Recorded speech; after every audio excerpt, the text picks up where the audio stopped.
दोस्तों आज हम पढ़ने वाले हैं मानव जनन के बारे में। तो जो मानव जनन है, मानव जनन को दो भागों में बांटा गया है। पहला नर जनन तंत्र, दूसरा मादा जनन तंत्र। चूंकि मानव कैसा प्राणी है, मानव है एक लिंगी प्राणी। मानव कैसा प्राणी है, एक लिंगी प्राणी है। नर जनन तंत्र नर में पाया जाता है और इसमें शुक्राणु का निर्माण होता है, जबकि मादा जनन तंत्र मादा में पाया जाता है, इसमें अंडाणु का निर्माण होता है। इसके बाद है परिभाषा मानव जनन तंत्र। तो परिभाषा क्या है? वे अंग जो मानव जनन में सहायक होते हैं मानव जनन तंत्र कहलाते हैं। इन्हें दो भागों में बांटा गया है। देखो हम इसको पढ़ेंगे, इसके पहले एक छोटा सा एक्स्ट्रा पॉइंट पढ़ लो आप। जैसे जो मानव जीवन है, मानव जीवन को जनन क्षमता के आधार पर, किसके आधार पर? जनन क्षमता के आधार पर तीन भागों में बांटा गया है। पहला है शिशु, वयस्क और वृद्धावस्था। जो नर होता है 11 या 13 साल तक, 11 या 13 साल तक उसको हम कहते हैं कि शिशु है। और 11 से 13 साल के बाद, 11 या 13 साल के बाद उसको हम कह देते हैं वो वयस्क है, क्योंकि यौवन आरंभ स्टार्ट हो जाता है। और इसमें जो वृद्धावस्था है, नर में वृद्धावस्था अनिश्चित रहती है। किसी में 50 साल के बाद आती है, किसी में 60 साल के बाद आती है, किसी में 80 साल के बाद आती है। ये डिपेंड करता है नर पर। लेकिन मादा में ऐसा नहीं है। मादा में 10 से 12 वर्ष तक ही उसको हम बोलेंगे शिशु है, और 10-12 वर्ष के बाद हम उसको बोलने लगेंगे कि यह क्या है? वयस्क है। और इनमें जो वृद्धावस्था है 43 से 50 साल के बाद इनमें वृद्धावस्था आ जाती है। इतना क्लियर है? यहाँ पर ध्यान रखना, जो मादा है, मादा में यौवन आरंभ जल्दी स्टार्ट हो जाता है। इसके बाद देखो, जब यौवन आरंभ स्टार्ट होता है तो क्या क्या चेंज होते हैं।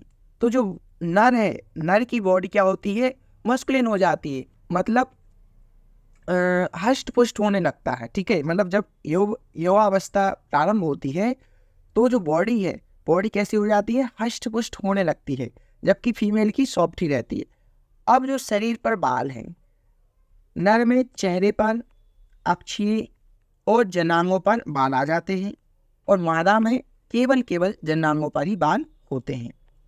इसके बाद जो चेंजेस होते हैं, क्या क्या चेंजेस होते हैं? जो आवाज़ है, आवाज़ कैसी होती है? भारी आवाज़ होने लगती है। जैसे जैसे एज बढ़ेगी, युवावस्था प्रारंभ होगी, तो आवाज़ कैसी हो जाएगी? भारी हो जाएगी। और मादा की आवाज़ है वो हल्की आवाज़ होती है। तो ये कुछ चीज़ें थी। इसके बाद हम देखेंगे प्राथमिक जनन अंग। मानव जनन अंग को दो भागों में विभाजित किया गया है। प्राथमिक जनन अंग, प्राथमिक जनन अंग क्या है? जो जन्म के साथ, प्राथमिक मतलब जो जन्म के साथ मिले हैं। नर में क्या होता है? नर में मुख्य जनन अंग क्या है? वृषण है, जिसमें क्या बनते हैं? शुक्राणु बनते हैं। मादा में क्या है? मुख्य जनन अंग अंडाशय है। क्या है? अंडाशय, जिसमें क्या बनते हैं? अंडाणु बनते हैं। ये मेन रोल यही प्ले करते हैं। जो प्रजनन होता है, प्रजनन प्रोसेस में मेन रोल यही दोनों प्ले करते हैं। अब देखो द्वितीय जनन अंग। द्वितीय जनन अंग में हम इसको क्या बोलते हैं? नर सहायक अंग भी बोलते हैं और मादा सहायक अंग भी बोलते हैं। द्वितीयक का मतलब है सहायक अंग। अब द्वितीयक जनन अंग में हम नर के भी लेंगे और मादा के भी लेंगे। तो नर सहायक अंग में क्या है? वृषण कोश है, अधिवृषण, शुक्रवाहिनियां, शुक्राशय, सिसिन, प्रोटेस्ट ग्रंथि, काउपर ग्रंथि आदि। जबकि मादा सहायक अंग में गर्भाशय, अंडवाहिनियां, योनि भाग, स्तन ग्रंथियां आदि। इसके बाद नर जनन तंत्र है, जो हम नेक्स्ट वीडियो में पढ़ेंगे। अगर दोस्तों आपको ये वीडियो अच्छी लगी तो वीडियो को लाइक ज़रूर करें। अगर आप चाहें तो नोट्स डाउनलोड कर सकते हैं। नोट्स डाउनलोड के लिए आकाश लेक्चर ऑनलाइन ऐप डाउनलोड करना पड़ेगा। और जो कूपन कोड है BYT20, आप कूपन कोड अगर BYT20 यूज करेंगे तो आपको मैक्सिमम डिस्काउंट देखने को मिल जाएगा।